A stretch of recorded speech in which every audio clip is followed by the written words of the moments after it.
अगर मैं आपसे कहूं कि रिच बनना एक सिंगल जंप नहीं है, बल्कि 4 स्टेजेस हैं। सबसे इंटरेस्टिंग बात पता है क्या है? ज्यादातर लोग स्टेज 1 से बाहर ही नहीं निकल पाते। कुछ लोग स्टेज 2 तक पहुंचते हैं, कुछ स्टेज 3 में इंटर करते हैं, लेकिन बहुत ही कम लोग स्टेज 4 तक पहुंचते हैं, जहां आप पैसे के लिए काम नहीं करते, पैसा आपके लिए काम करता है। और ना ही रिच बनने का मतलब सिर्फ ये नहीं है कि आपके बैंक अकाउंट में 1 करोड़ पड़ा है, क्योंकि एक आदमी 1 करोड़ कमा कर भी ब्रोक हो सकता है और दूसरा आदमी 20 लाख की इनकम के साथ फाइनेंशियली स्ट्रांग हो सकता है। डिफरेंस पैसा कितना है उसमें नहीं है, डिफरेंस ये है कि आपके पास कंट्रोल में कितना है। तो आज हम समझेंगे कि अमीर बनने के वो 4 स्टेज कौन कौन से हैं, और शायद वीडियो के एंड तक आपको पता चल जाए आप भी किस स्टेज पे हो।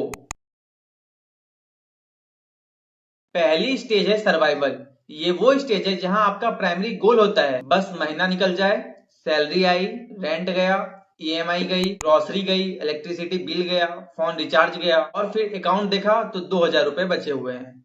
और फिर दिमाग में एक ही थॉट, अगली सैलरी कब आएगी। ये पॉवर्टी की डेफिनेशन नहीं है, ये फिनेंशियल वल्नरेबिलिटी है। मतलब आपके पास पैसा आ रहा है, लेकिन पैसा आते ही किसी ना किसी डायरेक्शन में चला जाता है। और इस स्टेज पर एक बहुत इंपॉर्टेंट चीज होती है, इनकम और वेल्थ को हम सेम समझने लगते हैं। मान लो दो लोग हैं, पर्सन ए 80,000 महीने कमाता है और पर्सन बी 40,000 कमाता है। पहली नजर में ए ऑब्वियसली ज्यादा रिच लगता है, लेकिन ए का खर्चा है 75,000 और बी का खर्चा है 25,000। अब अगर दोनों की इनकम कल बंद हो जाए तो कौन ज्यादा सेफ है?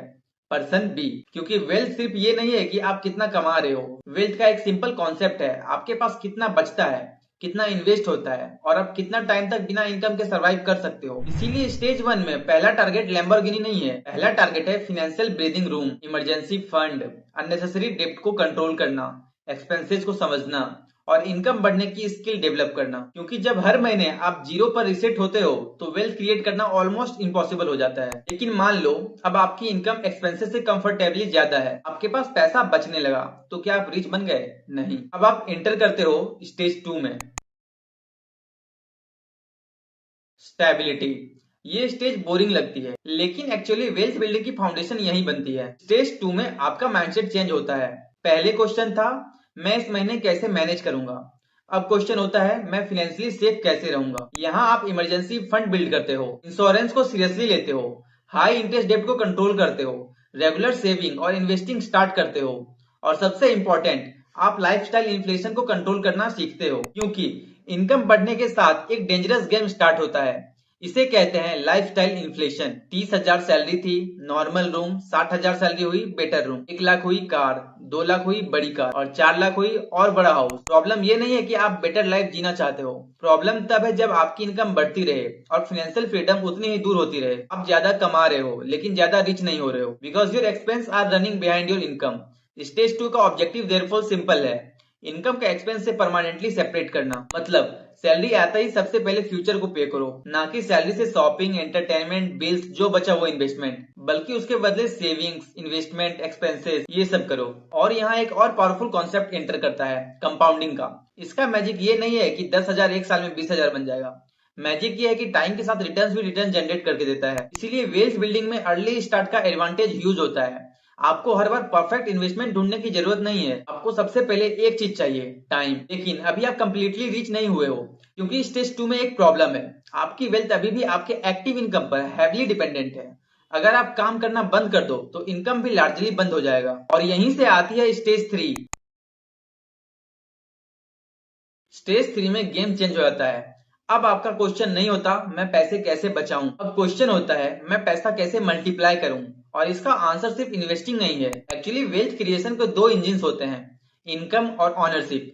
पहले इनकम, आप अपनी स्किल्स को वैल्यूएबल बनाते रहो, आप बेटर जॉब करते रहो, बिजनेस स्टार्ट करते हो, सेल्स सीखते हो, टेक्नोलॉजी सीखते हो, कम्युनिकेशन इंप्रूव करते हो, लीडरशिप डेवलप करते हो। क्योंकि एक पॉइंट के बाद 5,000 का एक्सपेंस कट करने से ज्यादा पावरफुल होता है 50,000 एक्स्ट्रा अर्न करना। तो स्टेज 3 में आप सेविंग के साथ साथ अर्निंग कैपेसिटी बिल्ड करते हो। लेकिन यहाँ भी एक ट्विस्ट है, सिर्फ हाई इनकम अभी भी इनफ नहीं है। मान लो एक पर्सन 5 लाख महीना कमाता है, लेकिन उसकी एंटायर इनकम सैलरी से आ रही है, और दूसरा पर्सन 2 लाख कमाता है, लेकिन उसके पास business equity, stocks, real estate या अदर प्रोडक्टिव एसेट्स हैं। लॉन्ग टर्म में सेकेंड पर्सन के पास पोटेंशियली एक इंपॉर्टेंट एडवांटेज है, ऑनरशिप का। क्योंकि सैलरी में आपको अपने टाइम के बदले पैसा मिलता है, ऑनरशिप में आप किसी एसेट को इकोनॉमिक ग्रोथ का हिस्सा ऑन करते हो, आप किसी इकोनॉमी के शेयर्स ऑन करते हो। कंपनी ग्रो करती है तो थियोरेटिकली आपकी ऑनरशिप की वैल्यू भी ग्रो कर सकती है। आप बिजनेस ऑन करते हो, बिजनेस ग्रो करता है तो आपकी वेल्थ भी ग्रो कर सकती है। यहाँ से एक फंडामेंटल डिफरेंस समझ आता है।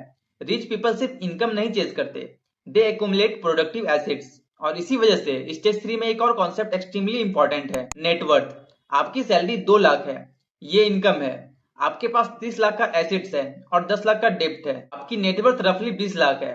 इनकम बताती है आप कितना कमा रहे हो और नेटवर्थ बताती है आपने कितना बिल्ड किया। और जब आपकी नेटवर्थ ग्रो करने लगती है तो आप स्टेज 4 के डोर पर खड़े होते हो।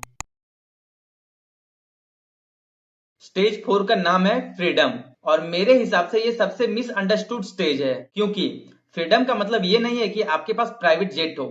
फ्रीडम का मतलब है आपके डिसीजन सिर्फ पैसे की मजबूरी से डिसाइड ना हो। अगर आप एक जॉब को हेट करते हो तो आपके पास लीव करने का ऑप्शन हो। अगर कोई बिजनेस अपॉर्चुनिटी नहीं मिलती तो आप रिस्क लेने की कैपेसिटी रखते हो। अगर फैमिली में इमरजेंसी आ जाए तो आप फाइनेंशियली कोलैप्स ना हो। और सबसे इंपॉर्टेंट, आप अपने टाइम को कंट्रोल कर सकते हो। यहाँ एसेट्स और इन्वेस्टमेंट का रोल बहुत इंपॉर्टेंट हो जाता है। आपके एसेट्स इनकम जनरेट करते हैं, आपका कैपिटल ग्रो करता है, बिजनेस आपके बिना भी ऑपरेट कर सकता है, इन्वेस्टमेंट आपके लिए कंपाउंड करता है। मतलब आपकी वेल्थ सिर्फ आपके घंटों पर डिपेंड नहीं करती। और यही वो पॉइंट है जहां मनी का रिलेशनशिप कंप्लीटली चेंज हो जाता है। स्टेज 1 में आप पैसे के पीछे भागते हो, स्टेज 2 में आप पैसे को प्रोटेक्ट करते हो, स्टेज 3 में आप पैसे को ग्रो करते हो और स्टेज 4 में आप पैसे और एसेट्स को अपनी फ्रीडम के लिए यूज करते हो। लेकिन यहाँ एक बहुत इंपॉर्टेंट वार्निंग है। स्टेज 4 का मतलब ये नहीं कि अब मेरे पास बहुत पैसा है तो मैं कुछ भी खर्च कर सकता हूँ। एक्चुअली फाइनेंशियली मेच्योर पर्सन का माइंडसेट अपोजिट होता है। उसे पता होता है मैं अफोर्ड क्या कर सकता हूँ से ज्यादा इंपॉर्टेंट है मैं क्या अफोर्ड करना चाहता हूँ। Because having money and having freedom same thing नहीं है। अब इंटरेस्टिंग पार्ट देखो, इन चारों स्टेज को अगर हम एक लाइन में कॉम्प्रेस करें तो जर्नी कुछ ऐसी है, सर्वाइवल, स्टेबिलिटी, ग्रोथ और फ्रीडम। और हर स्टेज में एक डिफरेंट प्रॉब्लम सॉल्व होती है। सर्वाइवल में कैश फ्लो प्रॉब्लम, स्टेबिलिटी में फिनेंशियल सिक्योरिटी प्रॉब्लम और ग्रोथ में वेल्थ क्रिएशन प्रॉब्लम, फ्रीडम में टाइम एंड चॉइस प्रॉब्लम। और सबसे इंपॉर्टेंट, आप एक स्टेज को स्किप नहीं कर सकते। अगर आपके पास इमरजेंसी फंड नहीं है लेकिन आप क्रिप्टो या स्टॉक्स में एग्रेसिव बेट्स लगा रहे हो तो आप ग्रोथ का नाम पर सर्वाइवल को इग्नोर कर रहे हो। अगर आपकी इनकम हाई है लेकिन हर महीने पूरा पैसा खर्च हो जाता है तो आप ग्रोथ स्टेज में नहीं हो, आप बस हाई इनकम सर्वाइवल में हो। और अगर आपके पास करोड़ का एसेट है लेकिन उन एसेट्स के मेंटेन करने के लिए आपको 18 घंटे के लिए काम करना पड़ता है तो शायद आप वेल्दी हो but you are not truly free. इसलिए अगर आप अभी स्टेज 1 में हो तो कोई शर्म वाली बात नहीं है, हर किसी की जर्नी अलग होती है। आपका फर्स्ट गोल करोड़ नहीं होना चाहिए, पहला गोल होना चाहिए मैं फाइनेंशियली प्रॉब्लम में नहीं रहूंगा, फिर मैं स्टेबल बनूंगा, फिर मैं एसेट्स बिल्ड करूंगा और फाइनली मैं अपना टाइम बाय करूंगा। बिकॉज मे बी रिच होने का अल्टीमेट मीनिंग बैंक अकाउंट में जीरोस बढ़ाना नहीं होता है। मे बी रियल वेल्दी ये है कि एक दिन सुबह आप अपने लाइफ को देखो और रियलाइज करो अब मेरे डिसीजंस मेरी मजबूरी नहीं, मेरी चॉइस डिसाइड करती है। और अगर आप मुझे पूछो इन चारों स्टेज में सबसे डिफिकल्ट स्टेज कौन सा है, मैं कहूंगा स्टेज 1 से स्टेज 2, क्योंकि वहीं पर आपको अपनी हैबिट चेंज करनी पड़ती है। लेकिन सबसे पावरफुल स्टेज 3 है, क्योंकि वहीं पर आप एम्प्लॉय माइंडसेट से ऑनरशिप माइंडसेट की तरफ शिफ्ट होते हो। और सबसे ब्यूटीफुल स्टेज 4, क्योंकि वहां आप सिर्फ रिच नहीं होते, आप फ्री होना स्टार्ट होते हो। तो आप अभी इन चारों स्टेज में से किस स्टेज पर हो, कमेंट में 1 2 3 या 4 जरूर बताना। मे बी आपका आंसर आपको खुद बता देगा कि नेक्स्ट लेवल पर जाने के लिए आपको एग्जैक्टली क्या करना चाहिए। तो वीडियो अगर पसंद आई हो तो लाइक कर देना, चैनल को सब्सक्राइब कर देना। तो मिलते हैं अगले वीडियो में।